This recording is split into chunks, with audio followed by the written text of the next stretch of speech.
আমরা আমাদের শিক্ষা অংশ হিসাবে আমরা আজকে যে কলেজে ভর্তি সহযোগিতা করার জন্য আমরা এসেছি। আমরা বলেছিলাম আমাদের ছাত্রদের পক্ষ থেকে একটা শিক্ষা বান্ধব পরিবেশের মাধ্যমে আমরা একটি সামনে ছাত্রদেরকে এগিয়ে নিয়ে যাব। তারই ধারাবাহিকতায় আমরা আজকে পিকো কলেজ শহীদ যে কলেজে আমরা আসছি সহযোগিতা করতে, আমাদের শিক্ষার্থী ভাইদের পাশে থাকতে।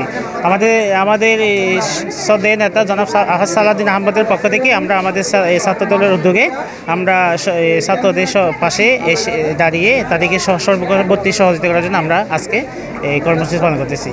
হ্যাঁ, আমরা আজকে প্রোগ্রামের মধ্য দিয়ে জানান দিতে চাই পিকো উপজেলা ছাত্রদের সামনে থেকে শিক্ষা বান্ধব যে সমস্ত শিক্ষার্থীদেরকে নিয়ে কাজ করা যায়, আমরা সবসময় তাদেরকে নিয়ে সবসময় শিক্ষা বান্ধব কাজে আমরা ইনশাল্লাহ সম্পৃক্ত থাকব এবং তাদেরকে শিক্ষা পরিবেশ বান্ধব শিক্ষার্থীদেরকে নিয়ে একটা সুন্দর সুশৃঙ্খল পরিবেশের মধ্য দিয়ে আগামী ছাত্রদল আমরা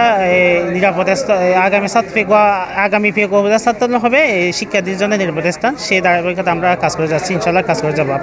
আমরা শুরু থেকেই বলতাম রাজনীতি হোক সাধারণ জনগণের কল্যাণের জন্য, ছাত্র রাজনীতি হোক সাধারণ শিক্ষার্থীদের সহযোগিতার জন্য।